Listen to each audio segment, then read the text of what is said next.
लीजिए सुनिए रवीन्द्रनाथ टैगोर के लिखे उपन्यास चोखेर बाली के हिंदी अनुवाद आंख की किरकिरी का भाग 17 मेरी यानी समीर गोस्वामी की आवाज में। बीच की इस गड़बड़ी को बिल्कुल पहुंच कर मिटा देने के लिए महेंद्र ने प्रस्ताव किया, अगले रविवार को दमदम की बगीचे में पिकनिक करने चला जाए। आशा अत्यंत उत्साहित हो उठी, किंतु विनोदनी किसी भी तरह राजी नहीं हुई। विनोदनी की इस आपत्ति पर महेंद्र और आशा दोनों के दोनों मुरझा से गए। उन लोगों ने समझा विनोदनी आजकल उनसे दूर दूर रहना चाहती है। शाम को बिहारी के आते ही विनोदनी ने उससे कहा, देखिए तो बिहारी बाबू, महेंद्र बाबू दमदम के बगीचे में पिकनिक करने जाएंगे। उसमें मैं साथ नहीं जाना चाहती। सो दोनों के दोनों आज सवेरे से मुझसे मुंह फुलाए बैठे हैं। बिहारी ने कहा, मुंह फुलाना बेजा तो नहीं मालूम होता। आप नहीं जाएंगी तो इनकी पिकनिक में ऐसा कांड होगा जो दुश्मन के भी ना हो। विनोदनी ने कहा, तो फिर आप भी चलिए। आप चलें तो मैं भी चलने को तैयार हूं। बिहारी ने कहा, अच्छी बात है, किंतु कर्ता के पीछे कर्म होता है। घर के कर्ता की क्या राय है?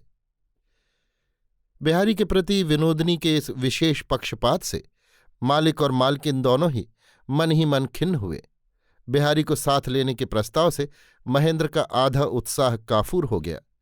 महेंद्र की हमेशा ये कोशिश रहती कि किसी भी तरह बिहारी के मन में ये बात बैठ जाए कि उसकी उपस्थिति विनोदनी के लिए सर्वदा ही अप्रिय है। किंतु आज की घटना में उसने देखा कि अब तो बिहारी को रोकना उसके लिए असाध्य है। महेंद्र ने कहा, अच्छा तो है, अच्छा रहेगा, लेकिन बिहारी तुम जहां भी जाते हो वहां कुछ न कुछ बखेड़ा खड़ा किए बगैर नहीं मानते। तुम्हारा कोई ठीक नहीं, कुछ नहीं तो मोहल्ले भर के लड़के ही इकट्ठे कर लाओगे या किसी गोरे से लड़ पड़ोगे। कुछ कहा नहीं जा सकता। बिहारी महेंद्र की आंतरिक अनिच्छा को समझकर मन ही मन हंसने लगा। बोला, यही तो संसार का मजा है। क्या से क्या हो जाता है और कब कहाँ कौन सा बखेड़ा उठ खड़ा होता है, कुछ भी नहीं कहा जा सकता। अच्छा तो विनोदा भाभी, खूब सवेरे ही चलना होगा। मैं ठीक समय पर आ जाऊंगा। रविवार को सवेरे ही चीज वस्त और नौकर चाकरों के लिए एक 3rd क्लास और मालिकों के लिए एक 2nd क्लास किराए की घोड़ा गाड़ी लाई गई। बिहारी भी बड़ा सा एक पैक बक्स साथ लिए ठीक समय पर आ गया। महेंद्र ने कहा, ये तुम क्या ले आए? सामान की गाड़ी में तो ये समाएगा नहीं। बिहारी ने कहा, तुम चिंता न करो भाई साहब, मैं अभी सब ठीक किए देता हूं। विनोदनी और आशा गाड़ी में बैठ गईं। अब महेंद्र को चिंता हुई कि बिहारी को कहाँ बिठाया जाए। वो बगलें झांकने लगा। बिहारी ने अपनी पेटी गाड़ी की छत पर लाद दी और चट से वो कोच बक्स पर बैठ गया। महेंद्र के लिए जान बची और लाखों पाए साबित हुआ। वो सोच रहा था, बिहारी भीतर बैठेगा या क्या करेगा, कोई ठीक नहीं। विनोदनी घबराहट के साथ कहने लगी, बिहारी बाबू, आप कहीं गिर तो नहीं जाइएगा। बिहारी ने कहा, आप निश्चिंत रहिए, डरिए नहीं। पतन और मूर्छा दोनों ही मेरी जन्मपत्री में नहीं है। गाड़ी चलते ही महेंद्र ने कहा, ना हो तो मैं ही ऊपर जाकर बैठूं, बिहारी को भीतर भेज दूं। आशा ने घबराकर उसकी चादर पकड़ते हुए कहा, नहीं नहीं, तुम नहीं जा सकते। विनोदनी ने कहा, आपको आदत नहीं, फिर क्या जरूरत है, गिर गिरा गए तो मुश्किल होगी। महेंद्र ने उत्तेजित होकर कहा, मैं गिर पड़ूंगा? कहने के साथ ही वो ऊपर जाने को उद्यत हो उठा। विनोदनी ने कहा, आप बिहारी बाबू को दोष देते हैं, पर मैं तो देख रही हूं आप ही बखेड़ा खड़ा करने में अद्वितीय हैं। महेंद्र मुंह फुलाकर बोला, अच्छा एक काम किया जाए, मैं दूसरी एक गाड़ी मंगाकर उसमें चला जाता हूं, इसमें बिहारी चला जाएगा। आशा ने कहा, ऐसा हो तो फिर मैं भी तुम्हारे साथ चलूंगी। विनोदनी ने कहा, और मैं क्या गाड़ी से कूद पड़ूंगी? इस तरह बात यहीं खत्म हो गई। महेंद्र रास्ते भर अत्यंत गंभीर मुंह बनाए बैठा रहा। गाड़ी यथासमय दमदम के बगीचे में पहुंची और नौकरों की जो गाड़ी बहुत पहले चली थी उसका अभी तक पता ही नहीं। शरद ऋतु का प्रातःकाल अत्यंत मधुर और सुहावना लग रहा है। धूप फैल जाने से ओस तो सूख गई है, किंतु बगीचे के पेड़ पौधे निर्मल प्रकाश से झलमला रहे हैं। बगीचे की चहारदीवारी के किनारे किनारे हरसिंगार के पेड़ों की कतार है और उनके नीचे पड़े हुए फूलों की सुगंध से सारा बगीचा महक रहा है। आशा कलकत्ते के ईंट पत्थर के मकानों के बंधन से मुक्ति पाकर वन्य हरिणी की तरह उल्लसित हो उठी।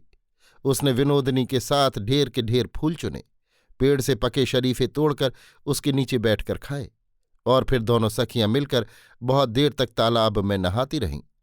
इन दोनों नारियों ने मिलकर एक तरह के निरर्थक आनंद से पेड़ों की छाया और डालियों की संध में से निकलते हुए प्रकाश को, तालाब के पानी और निकुंज के पुष्प पल्लवों को पुलकित और सचेतन कर दिया।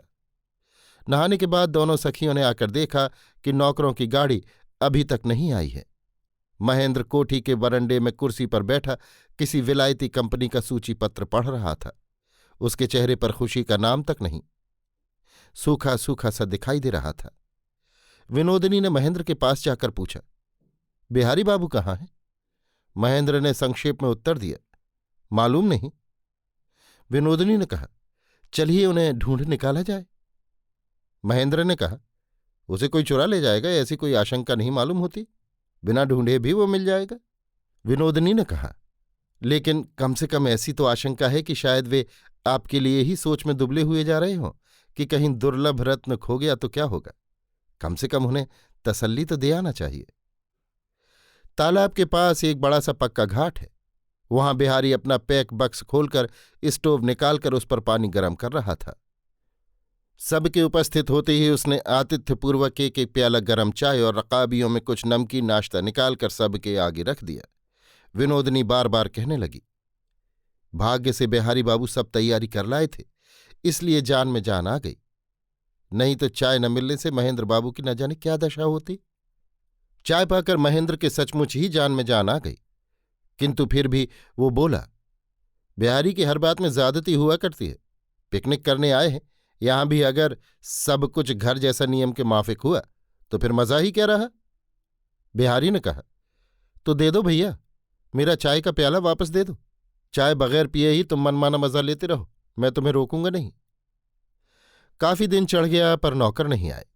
बिहारी की पेटी में से नाना प्रकार के भोज्य पदार्थ निकलने लगे, दाल चावल साग तरकारी और छोटी छोटी शीशियों में पिसे हुए मसाले इत्यादि।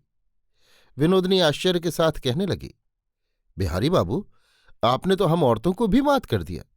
घर में तो गृहिणी नहीं है, फिर ये सब आपने सीख कहाँ से लिया? बिहारी ने कहा, कमबख्त पेट के लिए सब कुछ सीखना पड़ता है भाभी जी। क्या करूं, अपनी सेवा टहल और आदर जतन सब कुछ अपने आप ही करना पड़ता है ना। बिहारी ने ये बात यूं हंसी हंसी में कही थी, किंतु विनोदिनी गंभीर होकर बिहारी के मुंह की तरफ करुण दृष्टि से देखती हुई कृपा वर्षण करने लगी। बिहारी और विनोदिनी दोनों मिलकर रसोई के काम में जुट पड़े। आशा क्षीण और संकुचित सी होकर हस्तक्षेप करने आई, किंतु बिहारी ने रोक दिया। अपटु महेंद्र ने मदद करने की कोई कोशिश ही नहीं की। वो बरगद के तने से पीठ लगाए और पैर पर पैर रखे कांपते हुए पत्तों पर सूर्य किरणों का नाच देखने लगा। रसोई बन चुकने पर विनोदिनी ने कहा, महेंद्र बाबू, आप इस बरगद के पत्ते गिनकर पार नहीं पा सकते, अब जाइए नहा आइए। इतने में नौकर चाकर भी सामान लेकर आ पहुंचे। उनकी गाड़ी रास्ते में टूट गई थी। आते आते दोपहर हो गया। खाने पीने के बाद बरगद के पेड़ के नीचे ताश खेलने का प्रस्ताव हुआ, पर महेंद्र ने कुछ ध्यान ही नहीं दिया और देखते देखते पेड़ की छाया के नीचे उसे नींद आ गई और सो गया। आशा कोठी के भीतर जाकर दरवाजा बंद करके आराम करने की तैयारी करने लगी। विनोदिनी ने माथे का पल्ला संभालते हुए बिहारी से कहा, अच्छा तो मैं अब भीतर जाती हूं। बिहारी ने कहा, आप कहाँ जाएंगी? बैठिए जरा, गपशप कीजिए। क्षण क्षण में दोपहर की गर्म हवा तरु पल्लवों को मरमरित करने लगती है और क्षण क्षण में तालाब के उस पार जामुन के पेड़ के घने पत्तों में से कोयल बोल बोल उठती है। विनोदिनी अपने बचपन की बातें करने लगी, गांव की बात, माँ बाप की बात, बचपन की सहेलियों की बात। कहते कहते उसके माथे का पल्ला खिसक पड़ा। विनोदिनी के चेहरे पर प्रखर यौवन की जो एक दीप्ति सर्वदा ही बनी रहती थी, बाल्य स्मृति की छाया ने आकर आज उसे स्निग्ध कर दिया। उसकी आंखों में जिस कौतुक तीव्र कटाक्ष को देखकर तीक्ष्ण दृष्टि बिहारी के मन में अब तक नाना प्रकार के संशय उपस्थित हुआ करते थे, उन्हीं आंखों की उज्ज्वल कृष्ण ज्योति जब एक शांत सजल रेखा में परिणत होकर मिलान हो आई, तब बिहारी को विनोदिनी में मानो और ही कोई व्यक्तित्व दिखाई देने लगा। उसने देखा कि उस दीप्तिमंडल के केंद्र स्थल में एक कोमल हृदय अब भी सुधाधारा से सरस बना हुआ है। अपरितृप्त रस रंग कौतुक विलास की दहन ज्वाला अभी तक उसकी नारी प्रकृति को सुखा नहीं सकी है। विनोदनी मानो सलज्ज सती स्त्री के रूप में अनन्य भक्ति के साथ पति की सेवा कर रही है। कल्याण परिपूर्ण जननी की तरह संतान को गोद में लिए हुए है। ये चित्र इसके पहले एक क्षण के लिए भी कभी बिहारी के मन में उदित नहीं हुआ। आज मानो रंगमंच का पट क्षण भर के लिए उठ गया और उसके भीतर का एक मंगल दृश्य उसकी आंखों के सामने प्रकट हो गया। बिहारी सोचने लगा, विनोदनी बाहर से विलासनी युवती जरूर है, किंतु उसके भीतर एक पूजारता नारी निर्शन हो तपस्या कर रही है। बिहारी एक दीर्घ निश्वास लेकर मन ही मन बोला, मनुष्य अपने वास्तव रूप को आप ही नहीं जान पाता, अंतर्यामी ही जान सकते हैं। अवस्था चक्र में बाहर जो कुछ बन जाता है, संसार की दृष्टि में वही सत्य मालूम होता है। बिहारी ने बात के सिलसिले को रुकने नहीं दिया। प्रश्न कर करके उसे वो जगाए रखने लगा। विनोदनी को अब तक कोई ऐसा आदमी नहीं मिला जो उसके मन की ये सब बातें इस तरह सुनता। खासकर किसी पुरुष के आगे उसने इस तरह आत्मविस्मृत होकर स्वाभाविक भाव से ये बातें नहीं कहीं। आज मुक्त कलकंठ से नितांत सहज सहल हृदय की बातें कहकर उसकी संपूर्ण नारी प्रकृति मानो नवीन वर्षाधारा में स्नान करके स्निग्ध और परितृप्त हो गई। खूब सवेरे उठने के उपद्रव से थके हुए महेंद्र की करीब 5 बजे आंख खुली और वो कुछ झुंझलाहट के साथ बोल उठा, बस अब चलना चाहिए। विनोदनी ने कहा, और जरा ठहर जाएं तो क्या हर्ज है। महेंद्र ने कहा, नहीं, रास्ते में कहीं किसी मतवाले गोरे से पाला पड़ गया तो जान को आफत हो जाएगी। चीज वस्त सब संभाल कर उठाने रखने में अंधेरा हो आया। इतने में एक नौकर ने आकर खबर दी कि गाड़ी वाले गाड़ी लेकर न जाने कहाँ चले गए, दिखाई नहीं पड़ते। गाड़ियां बगीचे के बाहर खड़ी थीं। फौज के 2 गोरे आकर जबरदस्ती उन्हें स्टेशन की तरफ ले गए हैं। उस नौकर को दूसरी गाड़ी लाने के लिए भेज दिया गया। भीतर ही भीतर कुढ़ा हुआ महेंद्र मन ही मन कहने लगा, आज का दिन ही बिल्कुल मिट्टी हो गया। अपना अधैर्य अब उससे छिपाए नहीं छिप सका।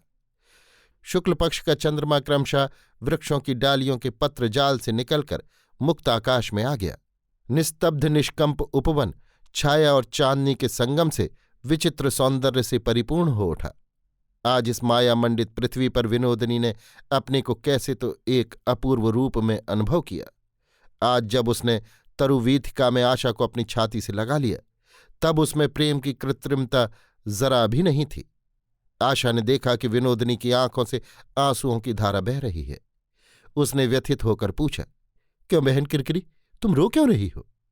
विनोदनी ने कहा, कुछ नहीं बहन, कोई बात नहीं, ठीक तो हूं मैं। आज का दिन मुझे बड़ा अच्छा लगा। आशा ने पूछा, सो कैसे? विनोदनी ने कहा, मुझे ऐसा लगता है कि मानो मैं मर गई हूं, मानो परलोक में आ गई हूं। यहां मानो मेरा सब कुछ मिल सकता है। आशा आश्चर्य के साथ सब बात सुनती गई, किंतु समझ कुछ न सकी। मृत्यु की बात सुनकर वो दुखित हुई, बोली, छी बहन किरकिरी, ऐसी बात नहीं कहनी चाहिए। गाड़ी मिल गई। बिहारी फिर कोच बक्स पर बैठा। विनोदनी निस्तब्ध बैठी खिड़की के बाहर की ओर देखती रही। ज्योत्सना से स्तंभित तरु श्रेणी धावमान निविड़ छाए स्रोत की तरह उसकी आंखों के ऊपर से दौड़ती चली जा रही थी।